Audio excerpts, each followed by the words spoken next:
Buenas noches, es una bendición nuevamente estar con todos, esperando que la gracia y la paz de nuestro Señor Jesucristo haya ministrado sus vidas este día, que la bendición y la abundancia de su amor, de su provisión, de su protección, les haya llenado en este día también.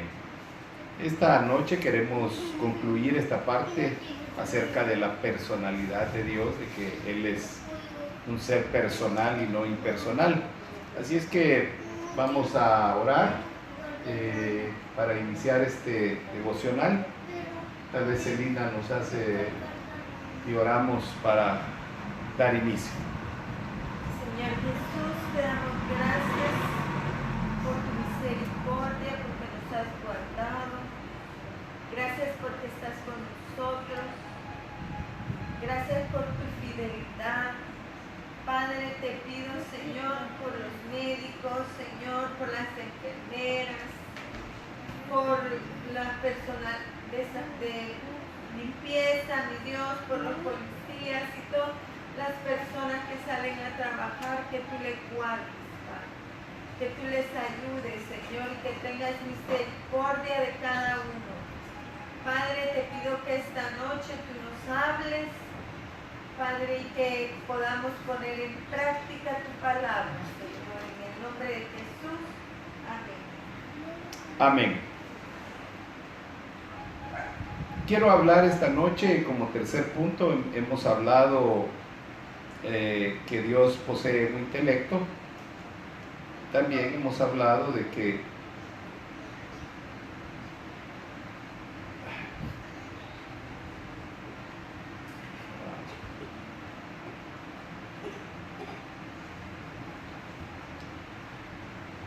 Dios es un ser personal y eso lo hace tener cualidades o características que nos permiten ir conociendo más y más a Dios cada día. Y esta noche pues quiero hablar acerca de la voluntad de Dios, de por qué Él hace las cosas que Él hace, que es parte de su voluntad. Entonces vamos a ver a la luz de la palabra, como siempre, estas cualidades. Hablamos de que Él estaba consciente de su propia existencia, ¿verdad? Dios sabe que Él existe y no hay quien lo pueda negar, sí, porque hay gente que lo niega, pero aunque lo nieguen, Él existe. Y luego hablamos de que Él tenía sabiduría y hoy pues vamos a hablar de que Él posee una voluntad propia. Esto nos lo da a conocer la palabra en la Biblia, ¿verdad? Y el conocer eso implica que Él puede determinar sus acciones, o sea, la voluntad permite a la persona, y en este caso a Dios, determinar cuáles son las acciones, o sea, lo que se va a hacer. Entonces en Dios la voluntad le permite determinar qué es lo que Él va a hacer y cómo lo va a hacer. Entonces las decisiones de Dios fluyen de quién es Él, o sea, son buenas decisiones, son decisiones acertadas, son las mejores decisiones, ¿verdad? La voluntad de Dios es una expresión de su propio ser y de la disposición que Él tiene para actuar, para hacer las cosas. Entonces es importante entender que la voluntad de Dios es muy diferente a la voluntad del hombre.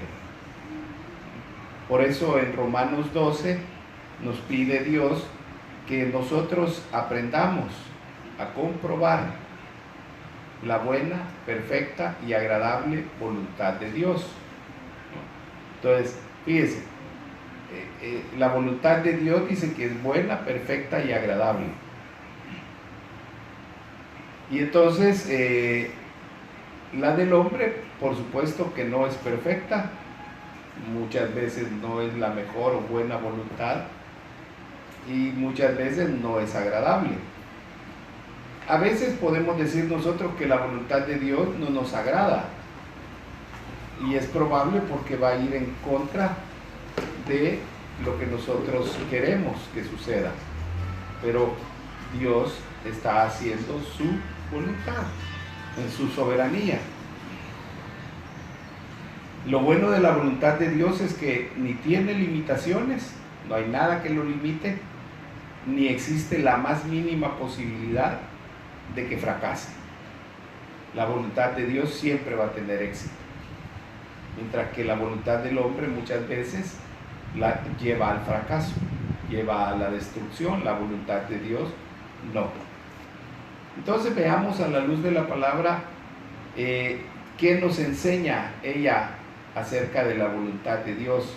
¿Será que la voluntad de Dios tiene limitación? Ya dijimos que no, pero veámoslo a la luz de la palabra. ¿Será que la voluntad de Dios puede ser frustrada de alguna manera por el hombre? Veámoslo a la luz de la palabra, porque es fácil decir sí o decir no, pero yo siempre he dicho que para decir no hay que tener un respaldo, y para decir sí hay que tener un respaldo. Entonces veamos cómo nos respalda la palabra en esta situación. Si vamos a Proverbios 19:21,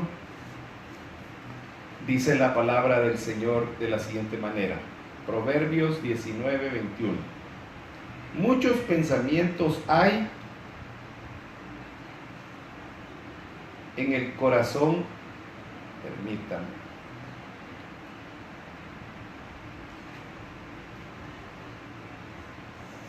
Dice, muchos pensamientos hay en el corazón del hombre, mas el consejo de Jehová permanecerá. ¿Oyó? Entonces, el consejo de Dios, que emana de su voluntad, prevalece sobre los pensamientos del hombre. Entonces no hay forma de que el hombre pueda frustrar la voluntad de Dios en ninguna manera. ¿Por qué?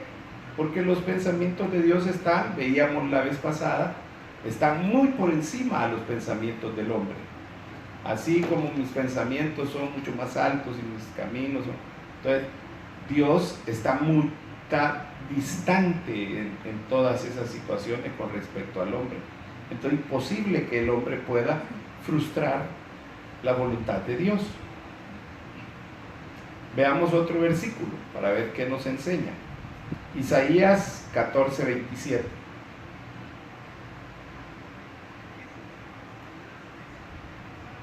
Isaías 14:27 dice: porque Jehová de los ejércitos lo ha determinado. Oiga, esta es una afirmación. Jehová de los ejércitos lo ha determinado. Cualquier cosa, Él así lo ha determinado. Y sigue diciendo, ¿y quién lo impedirá? Pregunta. Y su mano extendida, ¿quién la hará retroceder? Entonces, aquí hay dos cosas. Lo que Dios determine, lo que Dios decida que se va a hacer y cómo se va a hacer y cuándo se va a hacer, pregunta a Dios, ¿quién lo va a impedir?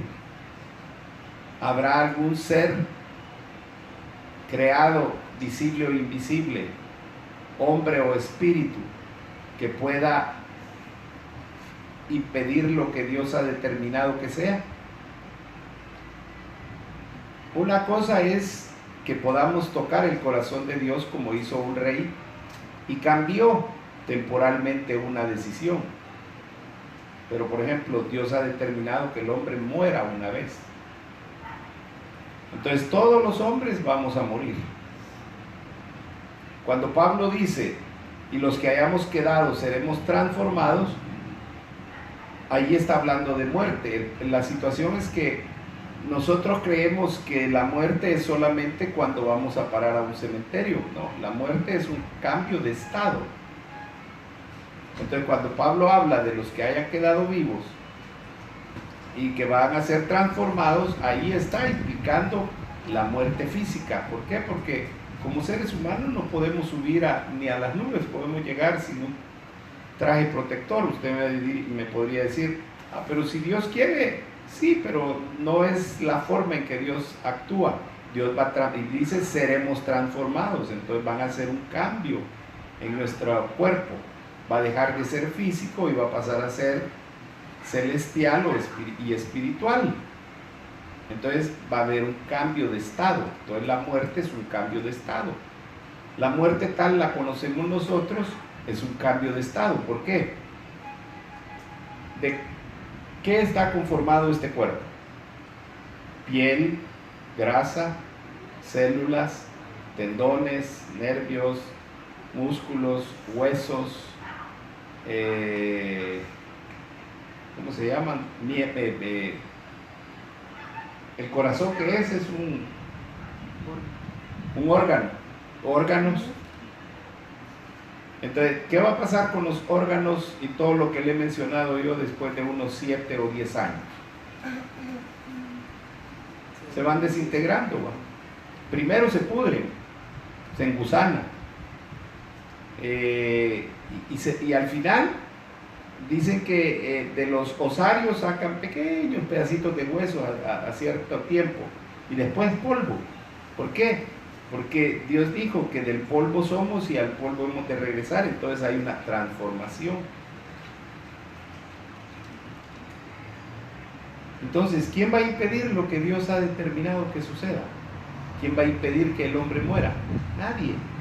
Aunque paguen millones porque los pongan a enfriar, ¿verdad? Porque los congelen. Entonces, póngale que los pudieran congelar 100 años y a los 100 años los reaniman, porque no los resucitan porque no han muerto, los reaniman. Pero dependiendo de qué tan avanzada pudiese estar la ciencia, van a vivir minutos, segundos, días, meses o años, pero va a llegar el día en que van a morir. Entonces nadie va a escapar del dictamen de Dios, nadie lo va a poder cambiar o impedir. Y la otra parte de este versículo dice, y su mano extendida, ¿quién la hará retroceder? Entonces quiere decir que cuando Dios hace esto, no hay fuerza capaz de hacerla volver. Entonces cuando Dios hace esto, que va a hacer algo, no hay quien pueda hacer retroceder, quiere decir. Como le digo, temporalmente podemos hacer algún cambio, como lo hizo el rey, que le mandó a decir Dios que iba a morir, que arreglara sus cosas. El rey se arrepiente, se postra delante de Dios, toca el corazón de Dios y dice, bueno, le voy a conceder unos años más. Creo que le dio 15 años más. Pero al final murió. No retrocedió la mano de Dios. Lo que hizo Dios fue darle una oportunidad más. Y eso es lo que muchas veces sucede en nuestra vida. Entonces, nada ni nadie puede impedir el designio de Dios. Oiga esto. Eso nos lo dice la Escritura, lo que acabamos de leer. Ni hacer retroceder su mano, o sea, cambiar su posición. Nadie. Dios es Dios y Él decide cómo, cuándo y dónde va a hacer las cosas y con quién. Una tercera cosa, vayamos a Isaías 46 del versículos 9 y 10. Isaías 46, 9, 10. Dice así: acordaos de las cosas pasadas, desde los tiempos antiguos, porque yo soy Dios, y no hay otro Dios, y nada hay semejante a mí, que anuncio lo por venir desde el principio, y desde la antigüedad lo que aún no era hecho, que digo, mi consejo permanecerá, y haré todo lo que quiero. ¿Oyó? Entonces, ¿qué va a hacer Dios? Todo lo que Él quiere hacer. Y dice que Él anuncia lo que está por venir. Entonces, cuando alguien se pone a profetizar, a decir las cosas que han de venir en un futuro, no está hablando la persona por sí misma, sino que es Dios quien a través de esa persona está dando un mensaje a los demás de algunos eventos que van a suceder.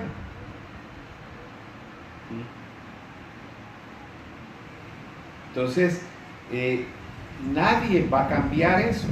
El consejo de Dios siempre va a estar. La palabra de Dios dice que el cielo y la tierra pasarán, mas su palabra no pasará, ella va a permanecer. ¿Por qué? Porque así lo ha dispuesto Dios. Y eso tenemos que conocerlo, aceptarlo y vivirlo. Porque si no, entonces vamos a vivir frustrados y vamos a vivir renegando y diciendo toda la vida, ¿por qué Dios? ¿Por qué me pasa a mí?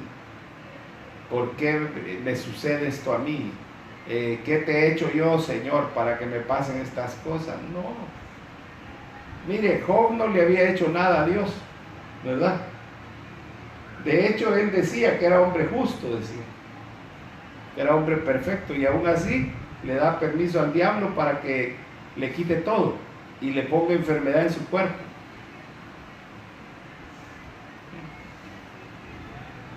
Veamos una cuarta cosa.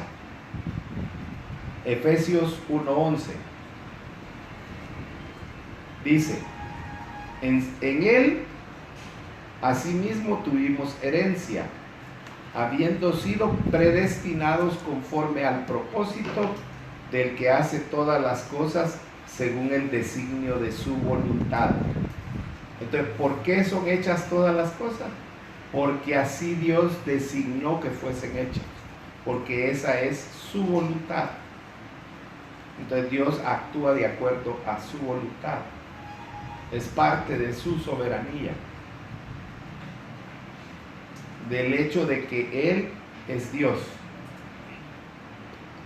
Veamos una segunda situación. La primera es que nos enseñan las Escrituras acerca de la voluntad de Dios y si hay limitaciones en la voluntad y si el hombre puede frustrar la voluntad de Dios.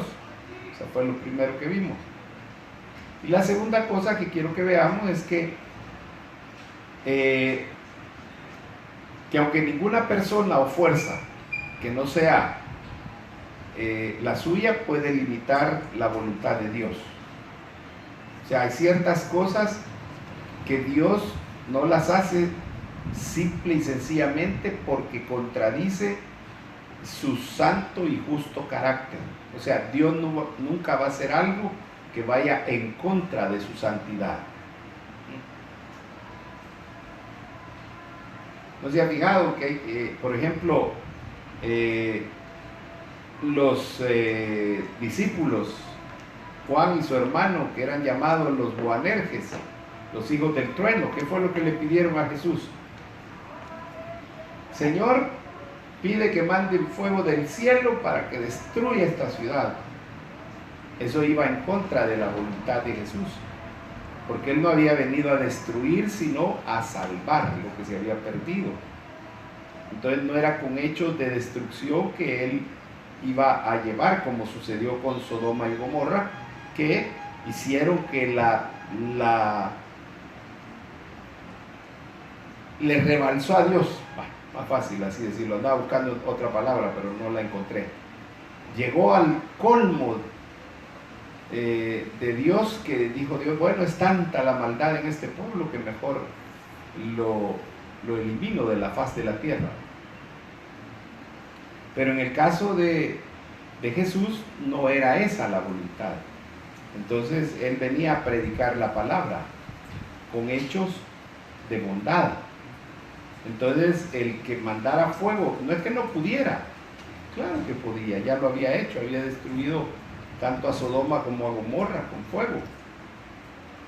Destruyó el mundo con agua. Entonces para Dios no hay nada imposible. Pero no va a hacer cosas que van en contra de su justicia o en contra de su santidad. Entonces veamos aquí a la luz de la palabra.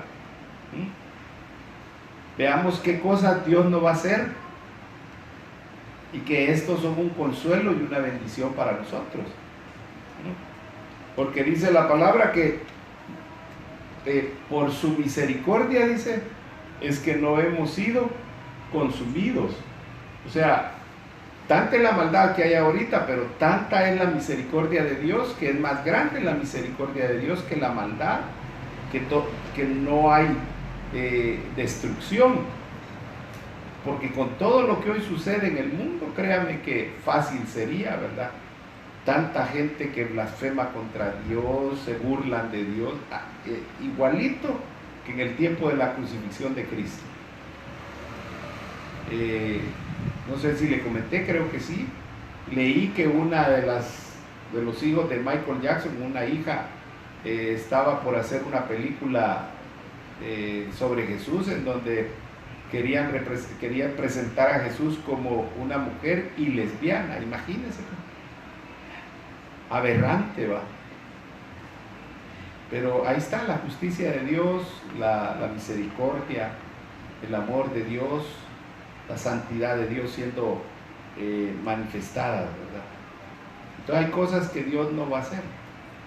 Y la primera cosa, si buscamos en Tito 1:2, dice la palabra en Tito 1:2, en la esperanza de la vida eterna, la cual Dios, que no miente, oiga, prometió desde antes del principio de los siglos. Entonces, ¿qué es lo que va a hacer Dios?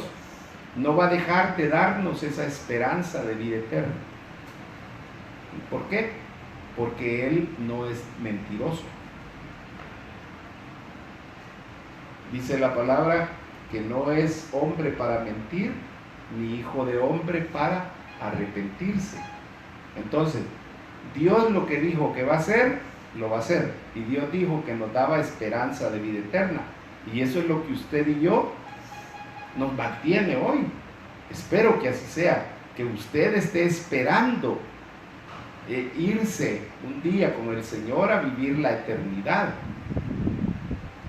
Porque si no, le voy a contar algo, está malgastando su tiempo. Pero yo no estoy malgastando mi tiempo. Yo tengo una esperanza firme de que el día que yo me muera voy a ir a un lugar específico para los que esperamos ser resucitados para la vida eterna. Esa es mi esperanza de vida eterna. Y tengo una esperanza de vida aquí en la tierra, de esa vida nueva y de esa vida abundante, ¿no? Eso es lo que parte de lo que me mantiene, me sostiene, las promesas de Dios. Y una de sus promesas es la esperanza, lo que está hablando Tito. Entonces, como Dios no es mentiroso, Él va a cumplir que la esperanza de vida eterna se cumpla y que se mantenga viva en mi corazón y en el suyo. Segunda cosa que Dios no va a hacer y que es bendición para nosotros.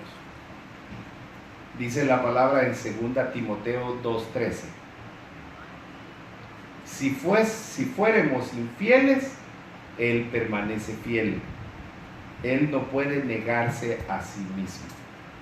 Entonces, ¿qué no va a hacer Dios? Ser infiel.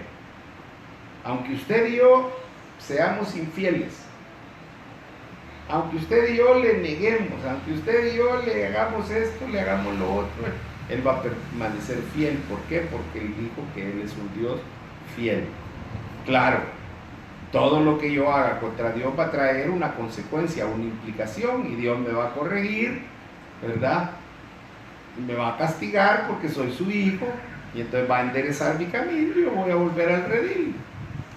Va a doler, pero eso no quiere decir que Dios es infiel, no, al contrario, por su misma fidelidad lo hace. Entonces, Él no se niega a sí mismo, Él es fiel. Entonces Él dijo: Roberto, yo voy a hacer que, como dice mi palabra, que todo lo que la buena obra que yo he comenzado en tu vida, la voy a terminar perfecta. Y tú un día vas a llegar a ser el varón perfecto. Así dice Efesios. Entonces Dios va a cumplir eso. Y la tercera cosa que no va a hacer Dios y que es beneficioso para nosotros está en Santiago 1:13. Y Santiago 1:13 dice lo siguiente: cuando alguno es tentado, no diga que es tentado de parte de Dios, porque Dios no puede ser tentado por el mal, ni tienta a nadie. ¿Oyó? Entonces Dios no tienta a nadie a hacer nada, mucho menos a hacer el mal. Es el tentador el que nos tienta, es el tentador el que pone el pecado delante de nosotros. Dios no hizo nada a Job, permitió, porque había un propósito divino de demostrarle al tentador que cuando hay un hombre fiel, perfecto, que pone su mirada en él, le pueden pasar muchas cosas, calamidades, perderlo todo, y él va a permanecer con Dios, con su humanidad. Entonces, lo que Dios no va a hacer es tentar a nadie, a ninguno de nosotros nos va a tentar. Qué bueno. Y por otro lado, cuando el tentador venga, es Él quien nos va a dar la fuerza para poder soportar y para poder rechazar esa tentación. ¿Y por qué no nos va a tentar? Porque Él no puede ser tentado. Entonces no tienta a nadie. Entonces aquí hay en este versículo hay dos verdades grandes. La primera es que Dios no puede ser tentado. ¿Por qué? Porque Él es moralmente perfecto. Y toda forma de maldad le es repulsiva a Él. Y segundo, Dios no tienta a nadie. Él puede probar al pueblo. ¿Para qué? Para ver el bien, para sacar el bien que hay. ¿No? Para eso sirve la prueba. La prueba saca lo que hay en el corazón, lo bueno y lo malo. Entonces Dios no tienta o incita a nadie a pecar. ¿Ve? Entonces, ¿y por qué hace todo esto Dios? Porque esa es la voluntad de Dios. Dios actúa con su voluntad. Y entonces Él quiere que nosotros rindamos nuestra voluntad a Él, para que entonces lo que dice el Padre nuestro, y Señor, hágase tu voluntad en la tierra como se hace en el cielo, se pueda cumplir en nuestras vidas. Para que la voluntad de Dios, que es buena, perfecta y agradable, la podamos comprobar en nuestras vidas, en nuestras propias vidas. Si hacemos eso, le aseguro que vamos en el mejor de los caminos. Yo termino esta noche orando para que Dios, en su misericordia, nos abra el entendimiento y el conocimiento de Él nos ayude a crecer, a progresar, a desarrollarnos como cristianos, pero principalmente como discípulos de Cristo Jesús, nuestro Señor y Salvador. Padre, yo te doy gracias esta noche por esta palabra que tú nos has permitido escuchar, Señor, expresar. Te pido, Señor, que esta palabra nos anime, nos aliente, nos instruya, nos capacite, nos redarguya, Señor, para que podamos ser hombres y mujeres de bien, Señor, para que podamos desarrollarnos, podamos crecer, podamos ser capacitados, llegar a dar la talla que tú pides al creyente, Señor, la del varón perfecto. Gracias, Espíritu Santo, por estar siempre con nosotros, ayudándonos, enseñándonos, ministrándonos. Gracias, Señor Jesús. Que la paz y la gracia tuya, mi Dios, sean con todos nosotros. En Cristo Jesús. Amén y amén.